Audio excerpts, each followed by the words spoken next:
ছাত্ৰ ছাত্ৰীসকল আজি আলোচনা কৰিম ক্লাছ 10ৰ অনুশীলনী 3.3 ৰ 3 নম্বৰ প্ৰশ্নৰ পৰা 3 নম্বৰ প্ৰশ্ন দিছে তলৰ সমস্যাবোৰৰ ক্ষেত্ৰত ৰৈখিক সমীকৰণৰ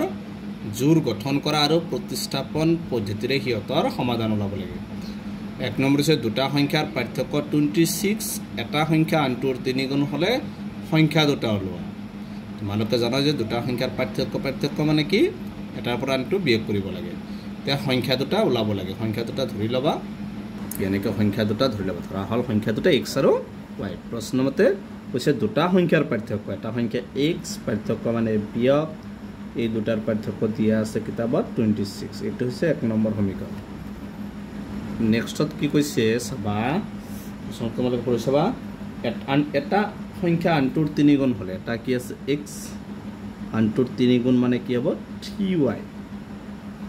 3 লগত এটো পূৰণ হ'ব মানে 3 গুণ তো দিবা 2 নম্বৰ সমীকৰণ এটো 1 নম্বৰ এটো 2 নম্বৰ তো সমীকৰণটো গঠন কৰিলো। এতিয়া কি কৰিবা এটো এই x ৰ মানটো কি আছে 3y এটো একত বহুৱাই দিলে y ৰ মানটো যিকোনো এটা y ৰ মানটো পাই যাব। এতেকে x ৰ মান একত 1 নং সমীকৰণত বহুৱাই পাম।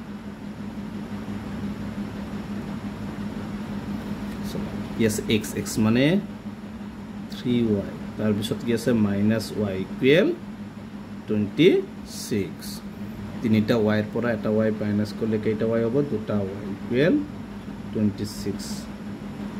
y টো ৰাখিবা 2 টো ইয়াত পূৰণ ইফালে নিলে কি হ'ব হৰণ 2 দি 26 13 y ৰ মানটো কিমান হ'ল 13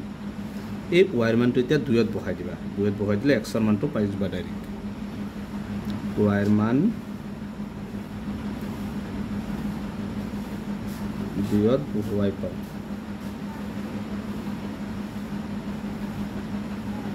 y ৰ মান 2ত বহাই দিছো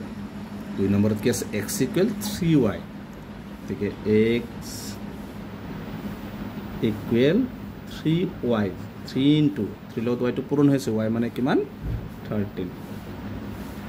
কি বনাব 39 তলত লিখি দিবা এতে কি সংখ্যা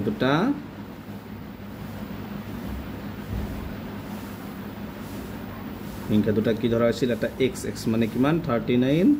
আৰু এটা কি ধৰা হৈছিল y মানে কিমান y মানে 13 ঠিক আনসাৰটো হৈছে 39 আৰু 13 এটো হৈছে 1 নম্বৰটোৰ আনসাৰ। 2 নম্বৰ প্ৰশ্ন দিছে দুটা সম্পূৰক কোণৰ ডাঙৰটো সৰুটোতকৈ 18 ডিগ্ৰী বেছি কোন দুটা নিৰ্ণয় কৰে তে সম্পূৰক কোণ মানে জানিব লাগিব দুটা কোণৰ যোগফল 80 ডিগ্ৰী হলে এটো কি সম্পূৰক কোণ তাৰ পিছত কোণৰ ডাঙৰটো সৰুটোতকৈ 18 ডিগ্ৰী বেছি হলে কোন দুটা নিৰ্ণয় কৰিব লাগে কে ধৰা হল ডাঙৰ কোণটো x আৰু সৰু কোণ y বুলি ধৰিছো। প্ৰশ্ন মতে দুটা কোণৰ যোগফল কিমান হ'ব 80 ডিগ্ৰী তো সম্পূৰক কোণ পূৰক কোণ হলে কিমান হ'ব 90 ডিগ্ৰী তো মনত ৰাখিবা দিবা 1 নম্বৰ সমীকৰণ। আৰু নেক্সট কি কৈছে যে এটা সংখ্যা আনটোৰ 3 গুণ এটা কি আছে x আনটোৰ 3 গুণ মানে কিমান হ'ব 3y আনটোৰ 3 গুণ হলে সংখ্যা দুটা ওলোৱা এটো দিবা 2 নম্বৰ সমীকৰণ সৰি এটো 3 গুণ নহয় কি কৈছে সৰুটোতকৈ 18 ডাঙৰটোৰ সৰুটোতকৈ 18 ডিগ্ৰী বেছি কি হ'ব y + 18 ডিগ্ৰী বেছি মানে প্লাস হ'ব এটো মনত ৰাখিবা তো 1 নম্বৰটো লিখিছিলো y + 18 ডিগ্ৰী ফালে লিখি দাও কৈছে ডাঙৰটো এই ডাঙৰটো সৰুটোতকৈ 18 ডিগ্ৰী বেছি হলে সদায় কি হ'ব প্লাস হ'ব আৰু কম যদি কয় তোমালোকে কি লিখিবা মাইনাস তে x ৰ মানটো এটো +y আছে ইফালে -y ইকুৱেল 18 হ'ব এনেকৈ লিখিব পাৰিবা বা এনেকৈ থৈ দিলেও হ'ব তে x ৰ মান পাইছো y + 18 এটো একত বহাই দিবা তে x ৰ মান একত বহাই পাও একত বহাইছো x ৰ ঠাইত কি বহাব লাগিব y + 18 x মানে y + 18 ডিগ্ৰী প্লাস কি আছে y বাকিখিনি সেম লিখিব লাগিব অকল x ৰ ঠাইত এই মানটো বহাই দিব লাগিব ইকুৱেল 180 ডিগ্ৰী এতিয়া ইয়াত y কেইটা আছে দুটা আর ইফালে আছে 180 ডিগ্রি 18 ডিগ্রিটো প্লাস ইফালে নিলে মাইনাস y2 দেখিবা y লগত 2টো পূৰণ ইফালে নিলে হৰণ বিয়োগ কৰিবা 10ৰ পৰা 8 গ'লে 2 ইয়াত থাকিল 7 7ৰ পৰা 1 গ'লে 6 কাটি দিয়া 2 8 গুণ 16 2 দি 2 1 বাৰ y ৰ মানটো কিমান হল 81 ডিগ্ৰী এটো হৈছে y ৰ মান এই y ৰ মানটো এতিয়া 2 ত বহাই দিলে x ৰ মানটো পাই যাবা 1 ত বহাই দিলে পাবা 2 ত বহাই দিলে সহজ হ'ব y থেকে y ৰ মান 2 ত বহুৱাই পাওঁ চলো 2 নম্বৰত কি আছে x equal y plus 18 x equal y মানে 81 plus 18 যোগ কৰিবা 8 থেকে 9 8 থেকে 9 কিমান হল 90 ডিগ্ৰী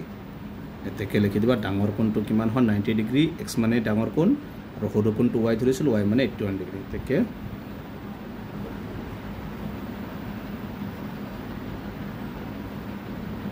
ডাঙৰ কোণ x মানে কিমান 99 ডিগ্ৰী x মানে 99 ডিগ্ৰী আৰু সৰু কোণ y মানে কিমান 81 ডিগ্ৰী এটো হৈছে 2 নম্বৰটোৰ आंसर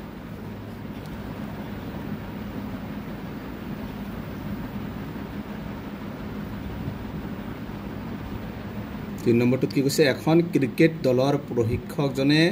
7খন বেট আৰু 6টা বল কিনে 3018 টকা এটো হৈছে 1 নম্বৰ শৰ্ত পিছত তেও 3খন বেট আৰু 5টা বল কিনে 1750 টকা এটো হৈছে দ্বিতীয় শৰ্ত প্ৰতিখন বেট আৰু প্ৰতিটো বলৰ দাম এতিয়া আমি প্ৰতিটো বেট আৰু বলৰ দামটো ধৰি ল'ব লাগিব প্ৰথমে ধৰা হল প্ৰতিখন বেটৰ দাম x টকা আৰু প্ৰতিটো বলৰ দাম y টকা প্ৰথম প্ৰশ্নটোত কি হৈছে 7খন বেট মানে কিমান x 7খন আছে 7x আৰু বল দিয়া আছে প্ৰথমটোত 6টা বলৰ মানে কি y ইকুৱেল কিমান টকা দি কিনিছিল 3018 এটো দিবা 1 নম্বৰ সমীকৰণ দ্বিতীয় শৰ্তত কৈছে এবাৰ দিয়া আছে বেট দিয়া আছে তিনিখন মানে 3 বেট মানে x প্লাস বল দিয়া আছে কিমান 5টা মানে কি হ'ব 5 হয় কল কিমান টকা দি কিনিছিল 1750 টকা এটো দিবা 2 নম্বৰ সমীকৰণ এক আৰু 2 সমীকৰণটো পাইছো এতিয়া এটো সমাধান কৰিব লাগিব এতেকে 2 ৰ পৰা ৰাখো 2 নম্বৰ সমীকৰণৰ পৰা 3x plus 5 হৈছে 5 পইটো ৰাখি দাও x টো ৰাখিব পাৰিবা ইচ্ছা নিজৰ ইচ্ছা যেনেকৈ কৰিবা হেনেকৈ সমাধান হ'ব 3x টো ইয়াত প্লাস ইফালে নিলে কি হ'ব মাইনাস বা y টো ৰাখিবা 5 টো ইয়াত পূৰণ ইফালে নিলে কি হ'ব হৰণ তোমালোকে x খিনি ৰাখিব পাৰিবা নিজৰ ইচ্ছা 3x এটো দিবা 3 নম্বৰ সমীকৰণ তে 2টো ভাঙিছো গতিকে 1ত বহুৱাই দিম তে y ৰ মান তত বহুৱাই পাম 1 নম্বৰত বহাই দিম y ৰ মানটো চাবা y ৰ মানটো 1 নম্বৰত কি আছে 7x প্লাস কি আছে 6y y ঠেত এখিনি বহাই দিব লাগিব 1750 মাইনাস 3x তলত আছে কিমান 5 ইকুৱেল 3018 বা 7x প্লাস 6 লগত এখিনি পূৰণ কৰিবা আকৌ এটো পূৰণ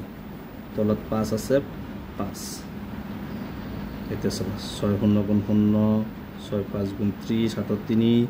6 গুণ 42 45 और 5 7 4 6 गुण 6 6 4 10 माइनस 6 3 गुण 18x इक्वल 3800 এতে কি কৰিবা লহাগু লগাছব তলত আছে 5 লহাগুটো পাছ হ'ব 5 7 গুণ 35x আৰু এটো এক আছে এক লগত এখিনি পূৰণ কৰি এখিনি পাবা প্লাস 1500 माइनस 18x इक्वल 3018 एबार x तो सब 35x प्लस 18x माइनस 35 पर 18 माइनस करले 7 2 পৰা গ'লে কিমান হ'ব 17x প্লাস 10500 ইকুৱেল এই 5টো ইয়াত হৰণ হৈ আছে ইফালে নিলে কি হ'ব পূৰণ হ'ব হৰণ থাকিলে কি হয় পূৰণ বা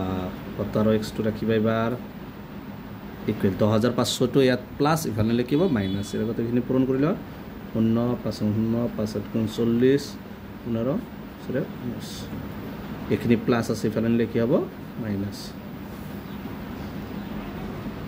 বা x টো ৰাখিবা 17 লগত x টো কি হৈ আছে পূৰণ হৈ আছে x টো 17 টো ইফালে নিলে কি হ'ব হৰণ কিনি বিয়োগ কৰি দিয়া 19000 পৰা 10500 টো বিয়োগ কৰিব লাগে এটাৰ পৰা 10 পৰা 5 ইয়া থাকিল 8 8500 17 দিকে এবাৰ যাব 5 বাৰ যাব আৰু দুটা শূন্য আছে বা x ইকুৱেল কিমান হল 500 এতে এই x ৰ মানটো 2 3 ত বহুৱাই দিম চলা দেখে x ৰ মান 3 ত বহুৱাই 3 নম্বৰত সবা কি আছে y equal 1750 minus 3x by 5 x ৰ ঠাইত x ৰ মানটো বহাই দিব লাগিব কিমান আছে y equal 1750 minus 3 into x x মানে কিমান 500 x মানে 500 টো বহাই দিব আর তলত আছে 5 বা y ইকুৱেল 1750 minus 3 5 গুণ 15 দুটা শূন্য তলত 5 বা y ইকুৱেল 1750 ৰ পৰা কিনি বিয়োগ কৰা 15 বিয়োগ 0 5 কিমান থাকিল 250 বা y ইকুৱেল 5 5 গুণ 25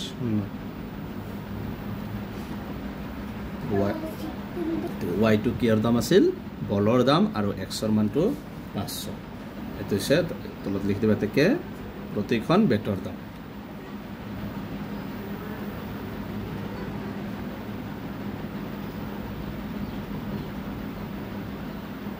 x মানে কিমান আছিল 500 ওলাইছিল গতিকে প্ৰতিখন বেটৰ দাম হৈছে 500 টকা আৰু প্ৰতিটো বলৰ দাম